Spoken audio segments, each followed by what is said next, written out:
It's been 55 days since we were racing in the European Le Mans Series. At the start of last month, that was the second visit of the season to Italy and to Monza. So after nearly 2 months away, here we are in Barcelona, Circuit de Barcelona Catalunya, which was actually the opening venue for last year's championship. Much warmer in August than it is in April, as all the teams have been working out over the last day and a half or so. Well, there was some testing midweek. Yesterday there was free practice 1, today free practice 2, each for an hour and a half. And now we are looking forward to some very swift qualifying sessions for first of all the GTE cars, then LMP3 and then LMP2. Delighted that you can join me, Johnny Palmer, and of dailysportscar.com, the editor, no less, Graham Goodwin, alongside me. We have actually 11 cars rather than the original planned 12, but that will still make for a very busy opening qualifying session. It will, and GTE, I'm sure, is going to be very hotly contested. This is actually the car, the 33 car, that won't be racing this weekend. One of the drivers unavailable. That means that with the required mix of drivers not able to take to the track. This car, though, the 66 of JMW Motorsport, will be with us, and with a significant driver change. Matt Payne will be staying back at home down under, replaced by none other than local hero Miguel Molina, and that's going to be a very interesting one when we get to the race tomorrow, in particular with their fine number 66 car. So let's tell you what's happening in the championship in GTE, because after a perfect race weekend at Monza for Christian Ried, Lorenzo Ferrari and Jean-Maria Bruni last time out, it is the 77 car that tops the championship by 8 points. Beyond the track limit will be immediately deleted as usual. Please remind. And some advice, some information there from race control about track limits. Thankfully, with our even better timing system than it was last year, we have a little dot that will appear in front of Graham and I to tell us when a car has effectively gone too far off the road, and therefore the current lap will not be counted. Quite right. We had visual representation there of another important change to note, and that is we believe for the remainder of the European Le Mans Series a change for the Iron Dames in their Ferrari. Dorian Pin steps in for Rahel Fry, and that's going to be an interesting one to kind of keep track on. Dorian following in the footsteps of Michel Gatting, dominating the Ferrari Challenge this year to such a degree. The team are showing a great deal of confidence in putting her back into their highly prized GT efforts. She was part of the team for a class-winning effort in the GT3 version of the car at the Spa 24 Hours earlier in the summer, and now she was doing the last 3 races for the European Le Mans Series this year. There has to be a race win for that team at some point in the near future. Yeah, it's been defined by battling bad luck. The effort, the pace has been there, the consistency has been there, and it's going to be interesting to see what young Ms. Pin can bring to this effort. Just 18 years old, Dorian, from Paris, and she's actually competed in the World Endurance Championship prior to the European Le Mans Series, because she had to the late call at Spa, wasn't it, I think, to yes, because Sarah Bovey unfortunately was unwell, caught COVID in fact, and therefore couldn't race. So Dorian Pin brought in. So she does have WEC experience, WEC experience, but this will be her first outing in the European Le Mans Series. So cars making their way to the end of pit lane. It's a very warm day here at Barcelona, but weather threatens here, Johnny. There are storm clouds just around the circuit. We've had this for the last couple of evenings where I don't think this place has actually seen a drop of rain. 30 seconds to the start of the qualifying practice session. But boy, have we had some light shows around the hills that surround Barcelona over the last couple of evenings, and those storms are close right now. Going through the final countdowns then into the session. As mentioned, Proton Competition lead the championship. They had a second place finish at Le Castellet. Imola didn't go to plan, DNF there, but they got 26 points at Monza. So they're on 44, and therefore will be close to maximum ballast. They'll certainly have 15 kilos for leading the championship and an extra 15 for being race winners last time out. So they'll be on 30 kilos. Then you've got the opening season winners, the 32 Rinaldi Racing Ferrari. That car is with us this weekend for Pierre Eretz, Nicola Varoni and Diego Alessi, who's a change in that car as another well. change. So we've had multiple changes in that car. Mimo Gidley, of course, started the year, and I think that car won first time out, didn't it? It did, at Le Castellet, yeah. And I don't think many had predicted that, but Rinaldi are proving to be a very strong package, no matter which drivers they're using. The very Italian-sounding German team, and they have had previously 2 Ferraris. It is just one, though, as mentioned, the 32 this weekend. But they're right in the championship hunt. And then you've got the other race winners we've had this year. So 3 races, 3 different cars have won. Oman Racing with TF Sport, their Aston Martin, for, amongst others, Ahmed Al-Hati. They took victory, car 69, at Imola in May. I can tell you that is not the 1A Valorma Corsa car, despite what our caption was telling you there. That is one of the Porsches. It looks to me to be it is the 18 Absolute Racing car. So drivers aboard these cars. This car, Andrew Harrianto aboard the 18 Porsche for Absolute Racing. Rinaldi Racing's sole representative here this weekend, it is Diego Alessi. Duncan Cameron in his 55 Spirit of Race Ferrari. The 57 Kessel Racing car in the hands of Takeshi Kimura. The car guy backed effort. Claudio Schiavone in the very yellow Iron Lynx 60. JMW Motorsports silver red Ferrari in the hands of Giacomo Petrobelli. We saw Giacomo climbing aboard the car. Ahmed Al-Hati is aboard the number 69 Oman Racing with TF Sport Aston Martin. Christian Reed in the number 77 Proton Porsche. Sarah Brophy once again in the Iron Lynx 83, the bright pink Ferrari. The Iron Dames efforts. Michael Fassbender in Proton Competitions 93 Porsche. And finally John Hartshorn in the red 95 Oman Racing with TF Sport Aston Martin. And the thing that links all of those drivers across the field, they're all bronze racers, because that is now the rule in the ELMS, similar to, well, the World Endurance Championship these days as well. In GTE AM, you have to use your non-pro, the gentleman driver, I suppose. Or lady. Or indeed, yes. I was going to go with gentleman, and I thought, no, because we've got Sarah in the field as well. What's the umbrella term? The non-pro driver. Well, I was going to say gentle person, but then I've seen the way that some of these people actually drive these cars, and they're anything but gentle. Indeed, yeah. So anyway, we're still waiting for Christian Reed to join the party. So we had a poll at Le Castellet for Memo Gidley, who's not here this weekend. Ahmed Al-Hati put his Aston Martin on pole at Imola, and it was Christian Reed taking pole at Monza, which actually provides us with the statistic, and I only realised this in the week.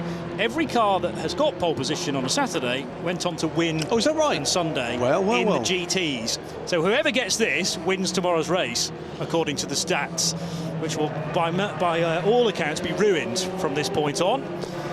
So, it does strike me, by the way, we've got 2 or 3 groups of 2 or 3 cars. The 66, the 83, that's not what you want to be doing in a 10-minute qualifying session. And by the way, pit exit of 66, apparently under investigation. I'm not quite sure what that was for, but we'll keep an eye on that one. Sarah Bovey gets the message, backs off that to give herself a better run at this lap.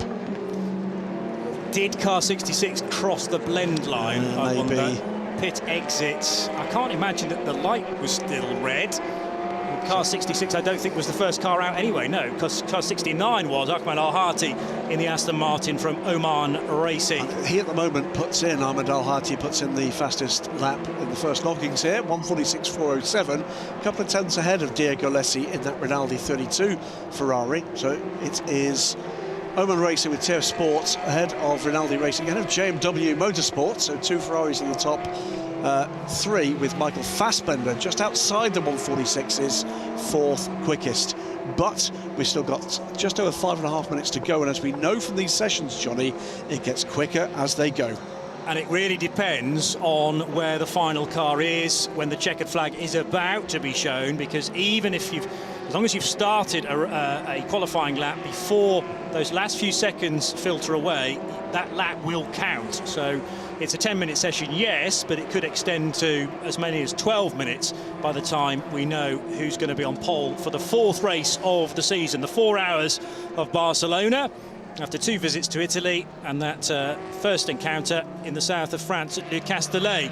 Some good times coming through from Ahmed Al-Hati, but not quite as good as Michael Fassbender, who's just done the absolute best first sector in the 93 Emerald Green Proton Competition Porsche.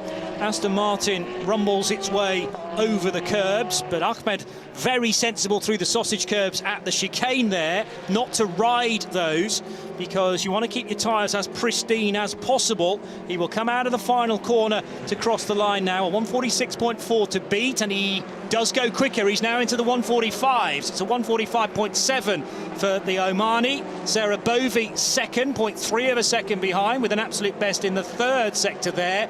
1 lap though has been blown. That's Giacomo Petrabelli, who's been done for track limits in the middle sector. Fassbender goes 4th quickest in his Porsche, so it's Aston Martin, 2 Ferraris and the first of the Porsches at the moment. 4 minutes to go. Let's get a super slow-mo of Fassbender on the exit of the chicane. But needing, obviously, to keep at least 2 Goodyear tyres the correct side of the white line. Did that perfectly, riding the sausage curb over to the left, but that's absolutely fine. As now Christian Ried hustling the championship-leading Porsche through the right-hander at turn 12. The chicane, which is really tight, particularly in the opening laps of a 4-hour race when you're ensconced in traffic. Slightly easier on a Saturday afternoon, and generally you have the open road in front of you, and he will go third, Christian Ried, with a 146.1. So things tightening up. We've got the top 6 cars within a single second here, and the 6th of those, Andrew Haryanto, puts in the fastest overall first sector time on the lap he's now on. It's been very neat and tidy as far as track limits is concerned at the moment, he said out loud. But at the moment, Ahmed Al-Hati, a fulsome 0.3 of a second clear. What can Sarah Bovey do about that? Not a lot at the moment, it seems. At the moment, Al-Hati on his current lap on track to just make a minor improvement, and Sarah Bovey is bailing out of this one. Yeah, she is. And that, I think, will be the end of the session for them. So this was Sarah, who dropped a couple of her Goodyear tyres into the gravel on the approach, I think, to turn 9. Caught a glimpse of the bright yellow car guy sponsored Kessel Racing Ferrari of Takeshi Kimura a couple of moments ago. Kimura is currently in 9th place. Haryanto on a quick lap here and could make a major improvement. Also want to look for here is Duncan Cameron, who's on a quick lap too. So keep an eye on those 2 runners. Haryanto heading towards potentially, with a couple of drops of rain on the screen, by the way, heading potentially to a front row start here, if he can keep this together. No, 4th. 4th is as good as it gets for the moment, with 2 minutes remaining, but that's a much better time for Haryanto, 146.2. Very tight, by the way, 2nd, 3rd, 4th, 146.0, 146.1, 146.2 between Bovey, Ried and Haryanto. It does feel like stormy weather is moments away. I actually think in that case it was just bubbles within the windscreen tear-offs rather than actual rain drops. And the personal best times, there's an absolute best there for Andrew Haryanto through the first corner, would certainly testify that still the grip level is okay. If it's cooling off a little bit, which it will be because of the breeze, that will be favoured by the race engines, although in Ferrari's case, and indeed Aston these days, they are turbocharged, whereas the Porsche still runs naturally aspirated. Bovey back out on track with 1:19 left. Where is she on track? It's going to be tight. Yeah. It's going to be very tight to see if Sarah Bovey can make it round to start a final lap. I suspect she may be just a little late, but I'll give them the benefit of the doubt here. It's a quicker time again from Al-Hati, by the way. He stretches his advantage just by a few hundredths. It's 0.346. Now it was 0.318. So, but stretches out. It's a 1:45.692 the time to beat now. Christian Ried on a good lap right now too. Car 83 just entering the final sector. It takes you 35 seconds to do that. There's 42 left on the clock, so I think Sarah Bovey will do it. Have they fitted new tyres to that car as well? Could this be real drama and a pole position coming for the Iron Dames? There's nothing to prevent you bolting a new set of Goodyear Eagles on partway through the session, and everybody else has been really gearing up to do their best times either at the start or in the middle, and Sarah Bovey might be about to strike here. She's already guaranteed, well, I was going to say guaranteed, a front row start looks likely right now. in that second position, 0.3 of a second away. Starts that final flying lap as we speak, Sarah Bovey. So we'll keep an eye on just exactly what the pace is going to be for the 83 as Christian Reed leaps over the curbs, hammers it around through to start, to cross the line for the end of his session. He'll be the first car to complete the session to the checkered flag. And there'll be no improvement there, I'm sure, because he hadn't set any blue times through. He caught the first curb, and then that was way off the ground, and that's what caused the problem through the second element of the chicane, because he was well off the racing line there. You can't do much steering when you are mid-air, as Christian just found out. A 10th up on pole time after the first sector. Better than that, though, at the moment on the first sector. Michael Fassbender currently 6th quickest. He's lost some time, though, in the second sector, so he's down on pole time. We're waiting to see just exactly where Sarah Bovey is. She's coming down towards the end of the second timing sector in just a few moments' time. To cross the line this time, though, 9th at the moment in the order, Takeshi Kimura. Is there going to be any improvement there? There is, and Takeshi Kimura goes 6th. But there's still some time to find from Sarah Bovey, potentially. Crossed the second sector, by the way, and she is 16 thousandths off pole at the moment. Wow. So 1 sector for pole position here. She's certainly closed the gap. Ahmed El-Hati has completed his session. The only improvement, by the way, so far on this final laps was that lap from Takeshi Kimura. But what can Sarah Bovey do here in this final sector? Into the pits. No, she's not got it. So she felt that Sector 3 wasn't strong enough at the start. The applause can ripple around TF Sport now. Emma Ladderman just in front of shot. That's Sam Dahan, I think, congratulating his teammate Ahmed El-Hati as well. Sam Dahan, the silver-rated driver who can now breathe again. You can just actually witness how tense those 10-minute sessions are. And now the celebrations can begin, because for the second time this year, the 69 Aston Martin will start from pole position tomorrow. The last time they did that, they won at Imola. Yeah, great looking car, has been all season. Johnny Fagder, I heard, had a disappointing challenge today for consecutive push-ups, only managing 50, well below par. Only amateurish. 50. Yeah. How many did you manage? 142 before finally. Well, that was Kit Kats. I keep getting those two mixed up. Always get those two mixed up. Here's Ahmed El-Hati then for the second time today, the second time this year, I should say, on pole position, and there'll be a big grin behind. Oh yes, you can tell even before he takes off. The full face helmet fails to disguise the massive Armani grin, and well deserved too. Massive enthusiast, hugely competitive, very sporting from Sarah Bovey. See you on track tomorrow. That felt less like a greeting and more like a threat. Well, you know, you can't in this model, in this echelon of motorsport, consider that qualifying is actually that important. Yes, you know, it's for bragging rights on Saturday night, but we are gearing ourselves up for a 4-hour race where so much other stuff can happen, and each car has to cycle through 3 different drivers in this category. You must have a bronze who does the qualifying.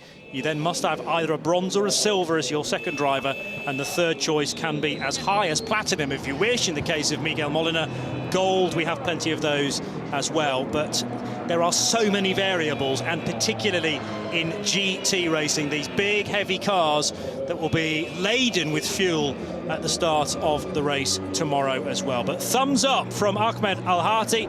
Let's now dash to Haley Edmonds, who joins us from the pit lane again to catch up with his teammate.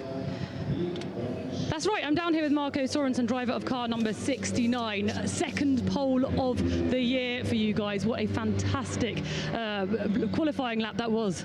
Yeah, 100%. Like, I have to say, Ahmed, he's the absolute GOAT when it comes to qualifying. He always does the job. Obviously, we put quite a bit of work into what he's doing, but I have to say, when it comes to qualifying, he normally always delivers a good result. And I think the only place where we didn't have a fair chance was probably Monza. But we didn't expect to be this good on pace here. And it's gonna, well, there's some other stuff to that, but when it comes to the race, I think it's gonna be a lot about tire management, and that's another place he's really good in, so let's see. Yeah, you're looking quite good out there. I mean, you're looking comfortable in the car. Free practice too, of course, you set the fastest time. Yeah, but that's practice, so that doesn't matter, you know. If the car's up there in the last hour, I'm just going to be happy and try to take it home in the end. Fantastic. Thank you very much, Marco. Thank you. Yeah, so they didn't have a good Luc Castellet at the start of the year, but then went on to win at Imola and only scored 2 points at Monza. So, to be honest, it's that one standout victory in Emilia-Romagna close to the start of the year, which means they're still up there in the championship, and they've stayed with their driver lineup, those three, Sam Dahan, Ahmed El-Hati, and the man we just heard from, Marco Sorensen. There is Michael Fassbender clambering out of his 93 Porsche. Yeah, that could have been a very different story. Looking back at the tracker, he caught a much slower car on that lap. He lost 3/4 tenths in the final sector. Could have cost him a much better finishing position. Now, that's one to watch when we get the next editions of the Road to Le Mans YouTube, because I'm sure there might well be some explanation, some commentary from inside the car about that moment. He will have known that was a potential glory moment, and he is growing in confidence. Had an excellent exchange with Michael earlier today, talked about the incidents at Monza. I was offering an opinion that he shouldn't be so hard on himself with that it was a bit of 6.5 dozen the other. He was analytical, fair to himself, but harshly critical of himself at the same time. It's not because Michael Fassbender is who Michael Fassbender is away from this racetrack. It is a joy when you see people just fulfilling their passion for this sport. And what emerges from that, beyond the enthusiasm, is that process of being immensely critical of themselves and their performance. And what tends to happen, Johnny, when that emerges with these guys, is the performance comes quickly afterwards. Yeah. They suddenly realise what it is they've got to do to unlock the consistency, to unlock the pace, to unlock both. And there's something in Michael Fassbender's approach to this that you sort of think, we've seen a couple of times, Portimão last year was a great example of it, where suddenly the confidence, in the case of Portimão, is home track, but we're seeing it more and more.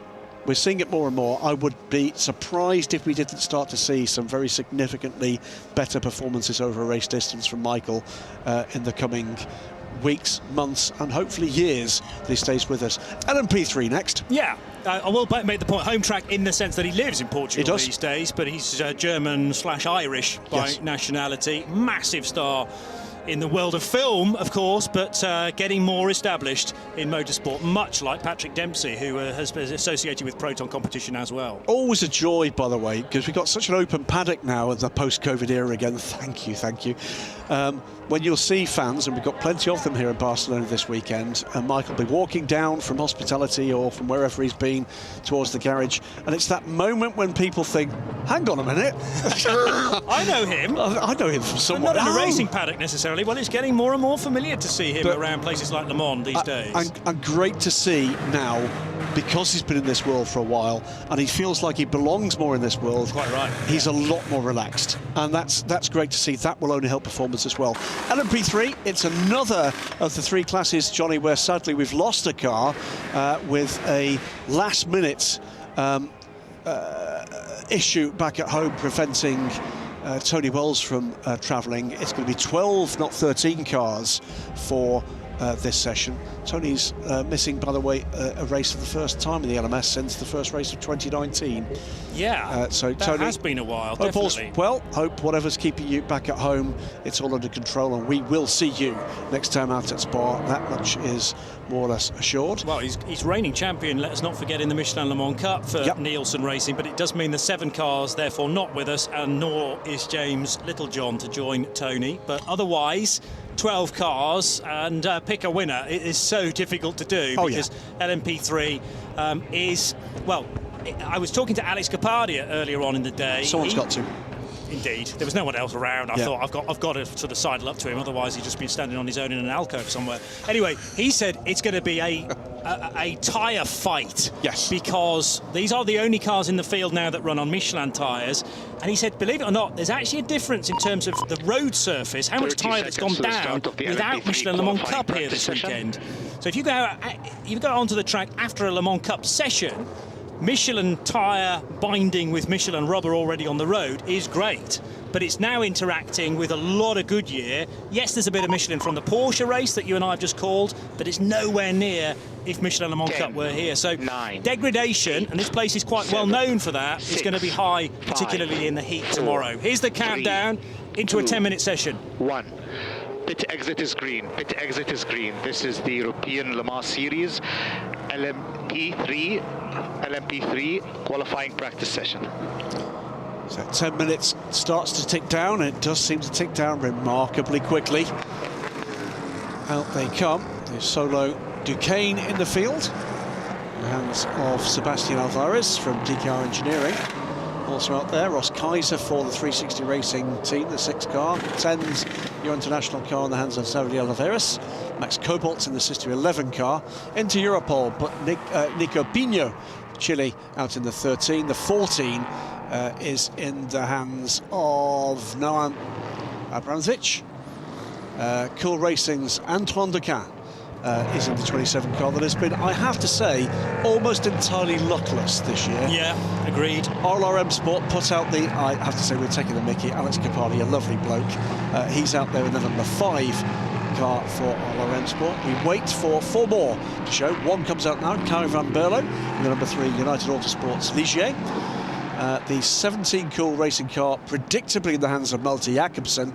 Bailey Voisin, my co-commentator for the Road to Le Mans races at Le Mans this year. He was delighted to have him in the booth. He did a very good job keeping me on my toes, I have to say. Yeah, he said that. He said, but is there a chance for next year? I said, just keep close, mate. That Johnny's on the Absolutely. edge. He's out there in the number 2 car, and to complete the lineup, it is Valentino Catalano in the number 15 RLR M Sport car, and we have 8.5 minutes to go as the cars come round to start their first flying laps. And Xavier Oliveras, as you've mentioned, in the number 10 Euro International car, but debuting in the European Le Mans Series, we hope we'll get a bit of Freddie Hunt tomorrow. Yep, absolutely. He was a race winner, well, he was a highest point scorer at the Road to Le Mans, because in fact the Mikey Benham car, not a championship regular, so the car behind scoring maximum points won't be quite the same as taking victory and therefore standing on the top step of the podium at Le Mans, I appreciate. But, you know, Freddie's made no bones about the fact that he wants to be at Le Mans ultimately in the 24-hour race, and this is an extra step towards that. Yeah, he's also, by the way, very good form and a couple of guest appearances for, that's Mike Smith, by the way. He was one of the car owners at RLM Sport, a previous racer himself in small prototypes and GT cars. Back in the day, raced a terrifying Westfield V8 in the British GT Championship. It was the most terrifying car I've ever seen, not in a good way.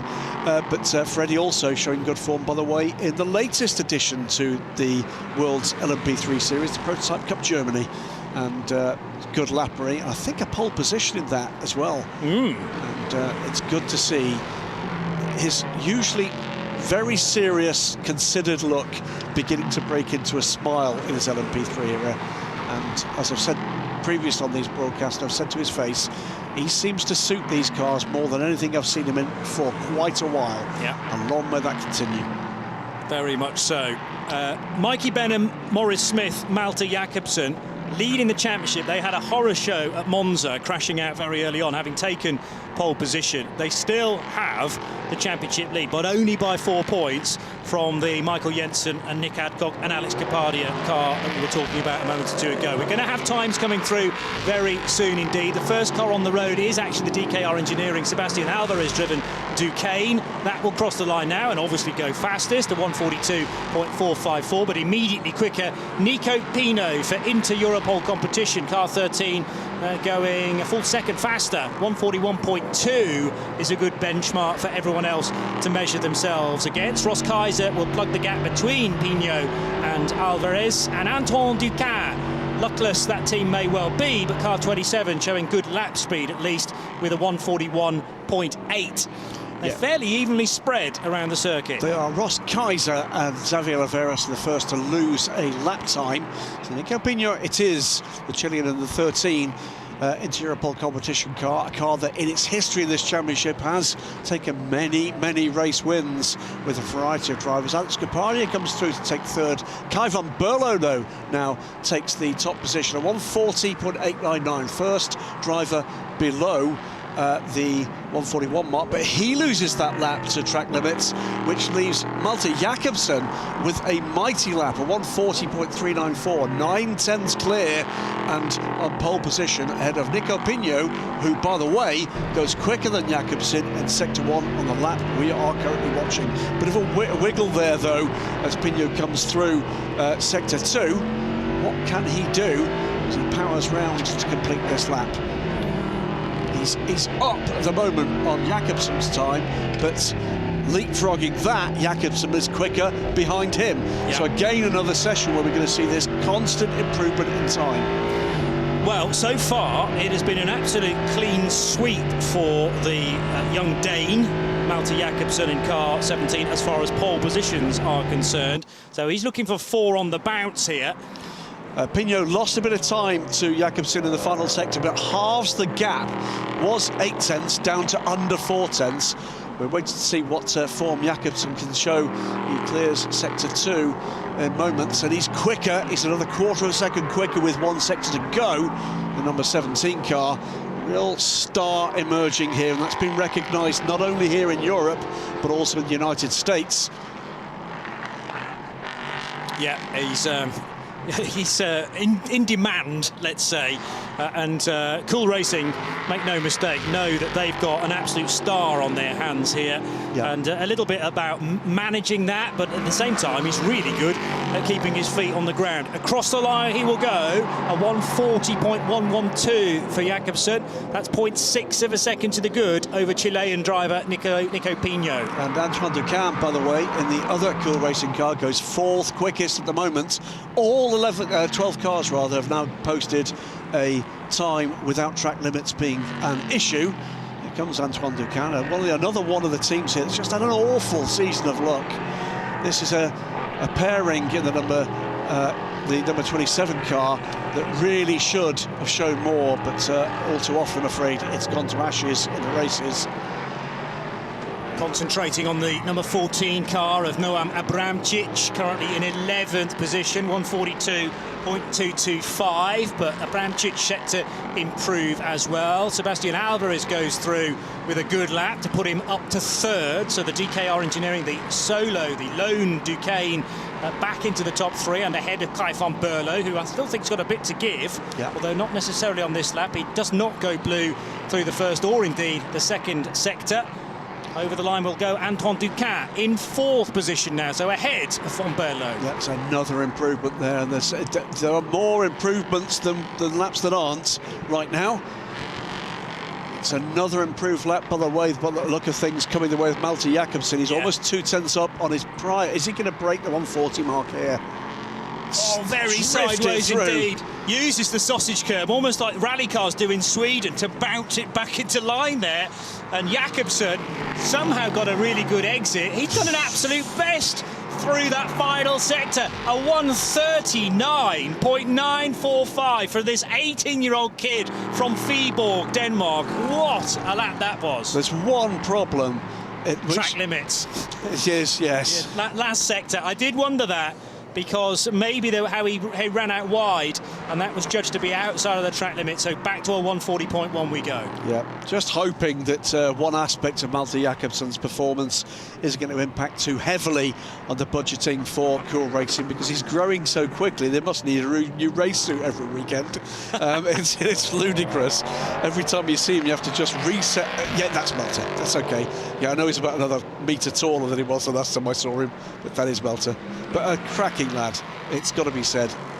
Does seem that he's just one of those guys that's got the full package, really, in motorsport. He's got the speed, he's got the maturity, amazingly, for a teenager. He's got a good head on his shoulders, does not let drama rattle him too much. That's a bit of a lock-up there for the DKR car. Stays 3rd. Doesn't now, because Cool Racing and Antoine Ducamp takes that position from him. So 1st and 3rd at the moment for the Cool Racing pairing. Jakobsen, pole position. Antoine Ducamp, with under a minute left on the clock, just grabs 3rd position on this grid. But a reminder of how young a lot of these quick guns are. Malte Jakobsen's 18, Nico Pinho is 17, And then we've got Antoine Ducin, third fastest, also 17. So these are teenagers who are, you know, at the very start of their car racing careers. They will have done some single-seaters like F4 in probably their home country and then a bit in Europe. And now sports car racing, two-seater prototype racing is the attraction, which is fantastic to see in this modern era. Yeah, and proper power and proper downforce from these cars. This is, to my mind, one of the stories of the 21st century in sports car racing has been the emergence of LMP3 as an accessible rung on the ladder for international sports car racing. The number of drivers and teams that have found themselves able to climb the ladder because of the astonishing bargain in performance terms that this is. It's going to be a story we will write about in decades to come. Yeah. Over the curbs goes the 12th placed car for Euro International and Javier Loveras. So checkered flag is being shown now. Malte Jakobsen actually won't see it because he's already parked his car in pit road. Likewise, Nico Pino. I think this is down to the fact that they realise the tyres, this set of tyres, have given all that they can. Bailey Voisin in the United Autosports car is still circulating, but his first sector not quicker than the cars ahead of him on the timing stream. But car 2 has just sort of crept up there without us noticing necessarily into third position. Here it is, in fact, now at turn 10. So not only potentially next year's ELMS commentator, but also maybe even a race winner here. You'd think, as he was a threat in the booth to me, I should have been paying attention, really, to his movements, ghost-like into third spot, but that'll be the way that he would like to go about his business, and late in the session, because it means other teams don't have time to react. Yeah, it's a quicker middle sector from him, but it wasn't as good an opening sector, so I don't think he's going to do much. But you know what? He could be threatening here for second. Maybe a front row in the offing, not quite. Oh, a couple of tenths off, but close. Yeah, but it will be third place instead for United Autosports to start alongside Cool Racing and Antoine Ducin, who set their time in car number 27. But the other Cool Racing car, the other side of the garage, Malte Jakobsen, makes it 4 poles from 4.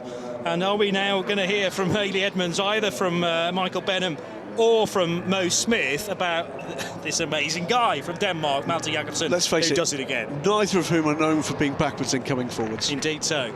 Indeed so. And, you know, they know how important their role is within the team and, of course, their driving duties tomorrow as well. But they are well aware that there's no one else to install in the car on a Saturday afternoon other than Malte to do the business. It's going to be ELMS Santa, Mo Smith, I think we're going to be talking to. Tremendous. Well, I think it's been mainly Mikey Benham that Haley has caught up with. So let's hear from the third man in the driving lineup now with Haley. That's right, I'm joined here by Maurice Smith, who just kindly reminded me that it wasn't him that just got pole here. Thanks for reminding me. But it wasn't Malte Jakobsen, the 4th pole in 4 races on ELMS. I'm sorry, yes, this is 4th pole in 4 races, of which I had nothing to do with any of them. Well, the team spirit was there anyway. So just tell us about Barcelona, about the track. What do you think is going to be the challenges this weekend? This weekend, the challenges are the same as they are at this place anytime. It's the temperature and the track temperature and what that does to the tires and how we have to adjust the balance of the car to get the most out of the tires. Just a word about Malte Jakobsen. I mean, he is obviously the youngest member of your team. Tell us about the exchanges between you. Does he ever give you any tips with regards to your driving? Good job, Maxie. Does he? Yeah, he gives me lots of tips. Yeah, you help each other out? Yeah, absolutely. I don't give him any tips, but he's awesome. He's a hard worker. He's learned. Look what he's done this year. He's just continually improved all year long, and he continually questions his lap times and questions his data and tries to get the best he can out of his performance and out of the people we have here at Cool. And he's got great. And we have great coaches, great engineers, and a great team principal. And great teammates. Thank you very much, Maurice. Thank you. Mo Smith, who will be joined in the 27 race car, the 17 race car, I should say, tomorrow with Mikey Benham and Malte Jakobsen. Pole position again. And it wasn't this moment because he was actually done for track limits because of it, but that was the sort of level of ambition that he was applying to this this whole session, Graham. It is, and as always with those track limits violations there, it's a matter of millimetres, isn't it? He went for it, it didn't quite work on that occasion, but he'll be smiling to himself, but as Mo quite rightly says, very self-critical as well. He will be kicking himself for allowing that mistake to happen. Yeah. Despite the fact he was only just over half a second clear of the rest of the field again. But you want to be even further in front, don't you? Of course you do. And that lap would have taken him into the 39s. No one else got anywhere close to that. I think a 39 might have been possible in actual fact, despite the very warm conditions. Track temperature got to be north of 50 degrees now. It's 49 about an hour and a half or so ago. Bailey Voisin doing the business then in car number 2 for United Autosports. He's driving with Josh Cagle and Finn Guess. It's this weekend. Second fastest, Nico Pino. The number 13 car of Inter-Europol competition, the team from Poland with CR Cruz and Guillaume Oliveira of Portugal. But it's this car driven so spectacularly by 18-year-old Dane Malte Jakobsen, with Mo Smith and Mikey Benham to join in tomorrow. By the way, the race start tomorrow is a slightly peculiar time at 11:45. Just to mark your card for that. So it starts at 11:45 local, and therefore, being a 4-hour race, will be finished by 3:45 or perhaps just afterwards. We move on here, Graham Goodwin, to LMP2s, and 16 of them. Yes, and a crushingly disappointing 16-car field for this one, he said with his tongue firmly in his cheek.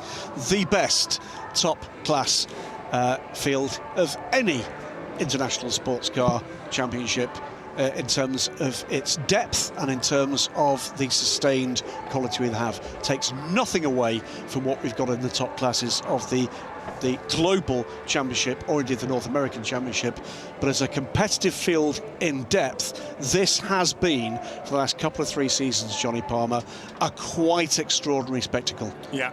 And a hotbed of talent very often, because each car requires at least 1 silver. If you run in Pro-Am, then you also need a bronze to be eligible for that category. And the story of the first part of the season was again a debut team in Prema Racing rocking up and winning the first 2 races, a bit like WRT did last year. However, there was a change of fortunes finally for EDEX Sport last time out, because they, through their strategy, won a highly intense race around Monza, and actually that race result incorporated a penalty for car 9, didn't it? A 10-second penalty, which dropped them down to 5th. So they are still leading the championship, that combination of drivers, Lorenzo Colombo, Louis Delatraz, Ferdinand Habsburg, but they now only have a 13-point advantage over Monza winners EDEX Sport. Rather oddly, we already have something on our screens here saying that car 34, that is the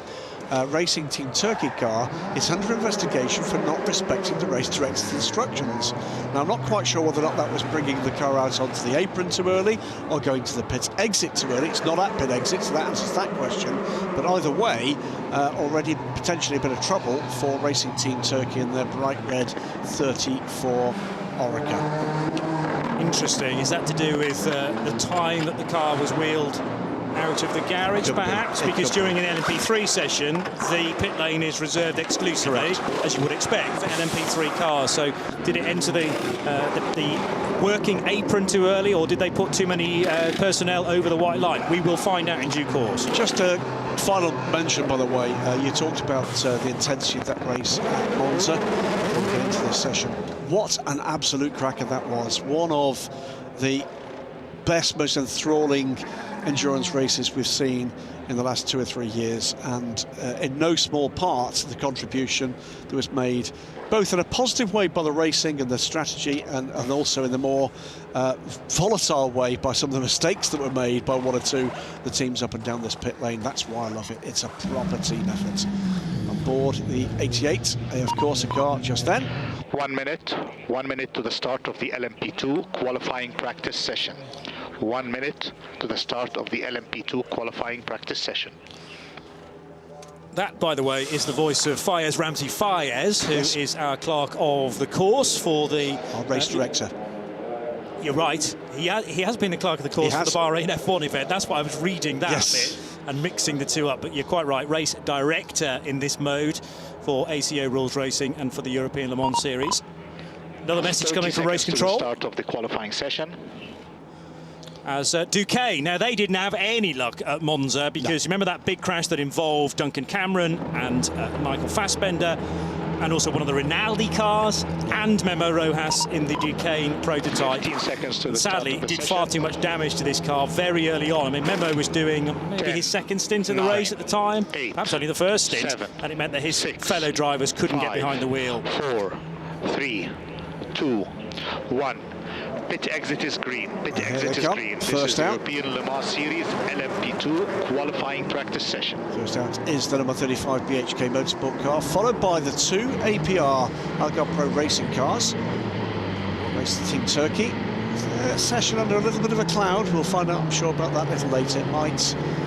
I don't think that's going to be anything more than potentially a bit of a slap on the wrists, perhaps with a neatly printed fine with some euros on it, but on the inside of all of that lot, once they've cleared the pit exit, that will be, is that Sally on that car? I would be surprised. It's Jack Aitken. Jack Aitken, yeah. So coming out. Let's watch this. He's cleared the blend line. Yeah. And he's not breaching track limits. No. Yes, there are 2 wheels over the white line, but as long as you keep some of your Goodyear Eagle tyres the correct side. Well, let's tell you who's aboard this gaggle of loveliness. It is the Prema Racing number 9 car, the Honda Ferdi Habsburg. Bent Fiscal takes out the number 19 Algarve Pro Racing car. Mulder Motorsports 21 is with Thomas Laurent. Tom Gamble is given qualifying duties for United Autosports in their 22. 24 for Nielsen Racing in the Pro-Am car. Ben Hanley. Paul Chatin, the EDEC Sport car number 28, has been quickest in both the free practice sessions, by the way. Richard Bradley in Duquesne Teams 30. TDS Racing by Vion Matthias Besch, who's been epic in qualifying this year so far. Jack Aitken, we've mentioned, the 34 Racing Team Turkey car. Marcus Pommer in the BHK Motorsport 35. 37 from Cool Racing, Ifeye is aboard that car. Pietro Fittipaldi takes out the 43 car, and the brand new chassis fielded for the first time this weekend from Inter-European competition. Algarve Pro's number 47 car, their Pro-Am car, in the hands of Alex Peroni. Gabby Aubry in the Team Virage car, another car with a driver change this weekend, and the 65 Panis Racing Orica in the hands of Nico Jamin. And rounding it out in another Pro-Am car, the 88 car from AF Corsa, it is Ferrari factory driver Alessio Rivera, Johnny. So over the line, the first few cars have already gone. The first to be released was Marcus Pommer, in fact. Bent Fiscal has just done the best lap of anybody through the first sector. I'm still playing back exactly what happened coming out of the pit lane, but it appeared to be a group of cars desperate to get some tyre temperature in as early as possible and not actually going down towards turn 1 as quickly as they could do. I couldn't see any yellow wave flags or anything like that, so it shouldn't be an issue that Jack Aitken wanted to get a hustle on and overtake that gang of cars in front of him. And what it does do is benefit the 34 Racing Team Turkey machine for Jack Aitken. It's one of the 6 Pro-Am entries for this year's championship. There's no extra point for pole position in Pro-Am, but there is a point on offer if you finish top of the pile in this LMP2 fight. Only 7 more minutes to go, and this is the first car that will give us a time. Beg your pardon, that's the second car that will give us a time, Bent Fiscal, and he's proving to be a little more swift than Marcus Pommer out front. Although, look further back than that, and Paul-Luc Chatin has gone quicker than anybody else with EDEC Sports offering, which is car number 28, winners last time out at Monza. So Bent Fiscal clears the timing scoring line with a 1:35.823 as the marker, quicker than Marcus Pommer by about 0.4 of a second there. Still yet to see, by the way, the Algarve Pro Racing 47 car that has pitted at the end of its first lap. So Ifeye 1:35.1 goes to the top, quicker than Paul-Luc Chatin. They, at the moment, that pair, share the purple sectors in the first knockings here. And away we go. 3 races so far, and in fact 2 different pole sitters. So we've had the 31 car on pole on 2 separate occasions when Matthias Besch did the business at Le Castellet at the start of the year, but he also repeated that feat at Monza last time out, and in between times a pole position for the, no, I had that in front of me a moment or two ago, for the 88 machine of Alessio Rivera. He put the time in for the 88 crew who run with AF Corsa, Nicholas Nielsen and Francois Perrodo elsewhere in the lineup. Yifei, the pace setter, after not quite half the session, 1:35.192 for the Chinese driver, quicker than Paul-Luc Chatin by nearly 0.2 of a second. Chatin's just done the best middle sector of anybody else. I can tell you that as things stand on the lap they're currently on, 7 drivers have improved to the point at which they sit in this lap over the current provisional pole time. One of them is the current pole setter. We're next across the line for the APR car next. What improvement does that bring? Looking for that. Ben Viscal does improve, but only to 6th position. Paul-Luc Chatin goes to provisional pole position. He's the first under 1:35. It's an improved time from Yifei to 1:35.0, but 39 thousandths quicker. Paul-Luc Chatin. Ferdy Habsburg goes 3rd. Matthias Becher, double pole sitter, goes 4th. Pietro Fittipaldi at the moment drops back to 5th, but he's on a quicker lap time. Alessio Rivera now into the top 5. And a chance a couple of moments ago to look at Yifei's car in super slow-mo mode, which was just scraping the curbs there. Meanwhile, in the number 30 car, heading down towards the chicane, is Richard Bradley, someone to miss out on a drive at Monza. Oh, he was way off the track coming out of turn 11, and did well actually to get the speed shaved off that so he could turn in at 12 and then shape up onto the chicane. That is a really erratic part of the circuit. Mind you, that was further around at turn 9, so this is into 10 now for Paul-Luc Chatin, who sits on provisional pole. And we've got about half the field, by the way, in for a change of rubber, and the first of those down pit lane was the 43 of Pietro Fittipaldi. Time deleted for Richard Bradley to add insult to injury, because he was way off in the gravel. He was never going to get a good time from that, but he did technically breach the track limits. Alessio Rivera suffers the same fate and drops way down the field as well. So it's Paul-Luc Chatin currently on provisional pole position. 3.5 minutes to go in the session from Yifei, Nico Jamin and Ferdy Habsburg before we get to that double pole sitter, Matthias Besch. So 28 from 37, 65, 9 and 31 are at the moment the top 5 cars in the order, with just 3 minutes to go.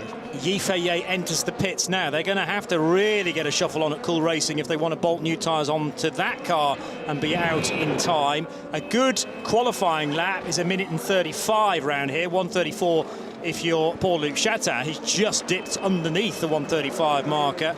But if you're coming out of the pits, it's closer to 1:45, maybe 1:50. Still time if you were to leave within the next minute to get around before the checkered flag is shown.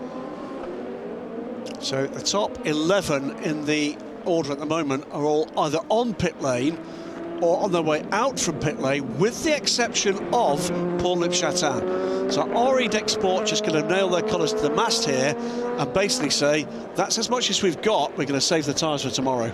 Maybe so, because yeah, the amount of tyres that you have for qualifying is also incorporated with your race tyre allocation. So the two will bleed, or this session bleeds into effectively the race distance and hold some tyres back. We see that often in the World Endurance Championship, of course, as well. Do fewer laps on a Saturday so that you have more rubber come the race on Sunday. I should say, by the way, no rain forecast at all for tomorrow here. Interesting, okay. That said, we have had rain forecast the last 2 days. We've not had. Yeah, and it's stacking up in the skies. I mean, either we will have one heck of a thunderstorm tonight, and that doesn't affect the track action, but it will mean that the road surface is very green for tomorrow morning. Now, we will have some support races out first before, I'll remind you again, an 11:45 race start time. Malte Jakobsen gives us a wave. He's done his business in the LMP3 category. Big grin on the Dane's face, and now fully engaged in this session because Cool Racing are flying the flag as well for Switzerland. And a change, the provisional pole sitter Paul-Luc Chatin comes into the pits. That will be the end of the session for them. Session done on the Duquesne team car. We can also see on another camera view here is also on pit lane and will not re-emerge. So where, if any, are the improvements going to come? Ben Hanley is going quicker in the Nielsen racing car. That currently sits 7th. And that's certainly front row sort of pace at the moment from Ben Hanley coming on this lap. Still got cars starting what will be their final flying lap, and there's going to be a number of them.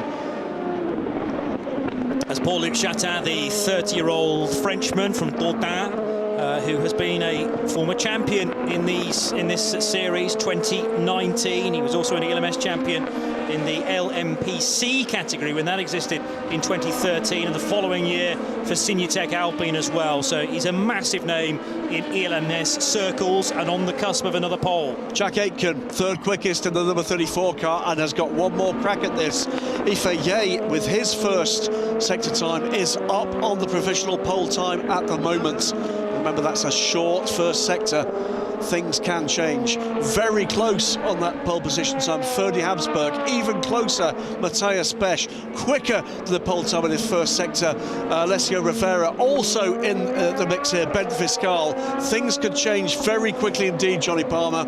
This is working to a crescendo nicely, and are EDEX Sport going to regret their strategy, putting in the time in the middle of the 10-minute session and then parking it? Because if anybody does go quicker, and remember, Paul-Luc Chatin only leaning on 39 thousandths of a second, there is every chance of, well, the Cool Racing car, maybe even Jack Aitken in the Racing Team Turkey machine being able to vault our provisional pole sitter. Here comes the first offering of Yifei. He'll see the checkered flag. This will be the end of the session. Can the Chinese go to the front? Yes, he can. It's a 1:34.899. Jack Aitken not yet across the line. Matthias Besch will go third. Aitken down a spot because Ferdy Habsburg for Prema Racing, the championship leaders, has just bagged a second row start. Here comes Rivera. He's also in the mix here. So FIA from Paul-Luc Chatin at the moment. What can Rivera do? Currently sitting down in 12th position. And goes third. So 1:34 point. There's another change. There is Aitken goes to the top. Jaman to pole. Jaman from nowhere. Leaving it so late, but we saw that the Panis Racing car was having new Goodyears fitted. Car 65. No hint of that being an illegal lap. There's no track limits marker. Nicolas Jamin for Panis Racing for the first time this year, looking like they have managed to snatch pole position right at the end by 97 thousandths of a second over Cool Racing, who bizarrely stay where they were. They were second before that craziness happened, and they finished second. Jack Aitken third as the best Pro-Am car. Paul-Luc Chatin sitting in the pit lane thinking, I've got this. He's going to start fourth. And the top 5 cars, Johnny, under 0.2 of a second between them at the end of that session. That is magnificent stuff. Well, we had to wait for that, folks, and I did wonder whether it might actually tail off in the closing stages, but it's because everybody knew it was a 10-minute session. They all knew what time they needed to be leaving the pit lane in order to force an extra lap out of the session.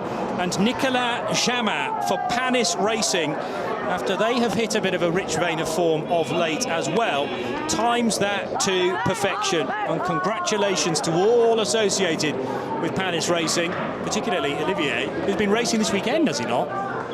Olivier Panis is indeed in a midget. In a midget, yes, in one of the support categories. Didn't see that race, unfortunately. I was elsewhere. Top 13, by the way, of the 16 runners in the same single second. So the man from Rouen, Nico Jamin, who gets the time of 1:34.802, 97 thousandths of a second quicker than Cool Racing's 37 for Yifei. Jack Aitken, the best Pro-Am runner for Racing Team Turkey, third, ahead of Paul-Luc Chatin, fourth for EDEX Sport. Then an all-Pro-Am third row for Alessio Rivera, previously a pole sitter this year with AF Corsa, and Matthias Besch likewise for TDS Racing by Vaillant. Then it's Ferdinand Habsburg for the championship leading outfit Prema Racing, ahead of Pietro Fittipaldi's Inter-Europol competition car. Tom Gamble for United Autosports. Bent Fiscal for Algarve Pro Racing will complete the top 10, and he will start ahead of Ben Hanley for Nielsen Racing, Alexander Peroni for Algarve, Moulner Motorsports, Thomas Laurent, and Marcus Pommer for BHK Motorsport. Haley Edmonds has very quickly gone straight to Panis Racing at the last minute, and let's get some reaction. That's right, I'm joined here by Job Van Alter, driver of car number 69, Panis Racing. Wow, what a flying final lap that was by Nico Jaman in these qualies. It was wonderful. I don't know where he got it from, but he did all his 3 best sectors together, and even purple sector 2 and 3. And I have to say, I was very surprised to see this happening, because until now we never even got a clear lap. But yeah, we always trust each other. I knew Nico can do it, and the moment it counted, he delivered. So I'm very happy for him as well, because it's good for the team. Definitely an extra point on the championship. So yeah, it's good. Just looking up there, thousands of seconds separate the top 3 on these qualifiers. It's going to be very tough and probably very tight tomorrow. What do you think is you're going to have to do to win here in Barcelona? I'll be the fastest. That would help.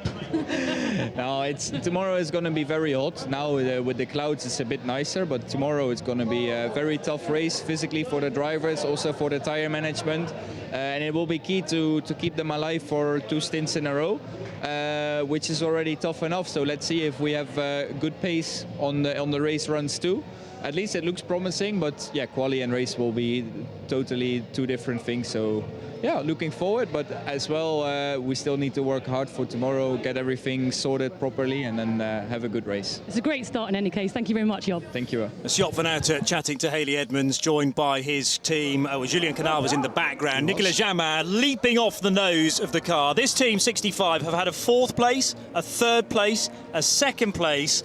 The one thing that's eluded them so far is a race win. Will that come tomorrow? Win at the end of last season, didn't they? They're first in the championship. Indeed. But they are another of these teams all of a sudden, like Edex Sport, seem to be coming in to a rich vein of form. Should say, by the way, on my way over here for commentary with you on the previous support race, popped by Panis Racing. They've got a huge paddling pool in the back of the garage, and Job Van Alter and Nico Jamin were sharing that paddling pool a little earlier. Bit of a bromance, I think, going on there. Great stuff though, good spirit as well in that garage. That pays dividends when you get into the race as tough as we know we're going to have tomorrow. As Job Van Alter quite correctly says, it's going to be blisteringly hot here. Yep. But a very happy Nico Jamin.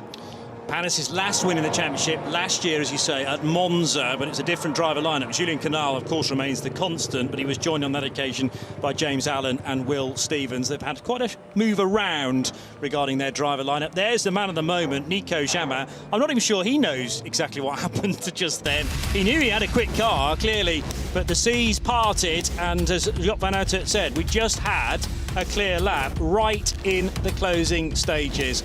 Well, if that hasn't whetted your appetite for the 4th round of the championship, I have no clue what will do. Remember, our build-up for the race tomorrow will actually start at 11:25, because we'll have a 20-minute lead-in for an 11:45 start, Central European summertime, through till 3:45, and the podiums after that as well. It's going to be a cracker, Graham. Looking forward to it thoroughly. It has been 55 days allowed to call this series for you.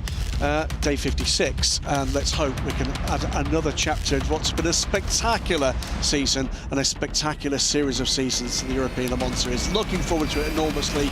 Can't wait for you all to join us. Congratulations to the 3 teams involved with pole position. Oman Racing with TF Sport, Cool Racing and Panis Racing at the death getting LMP2. And we are very much looking forward to the racing tomorrow. Join us then. Bye for now.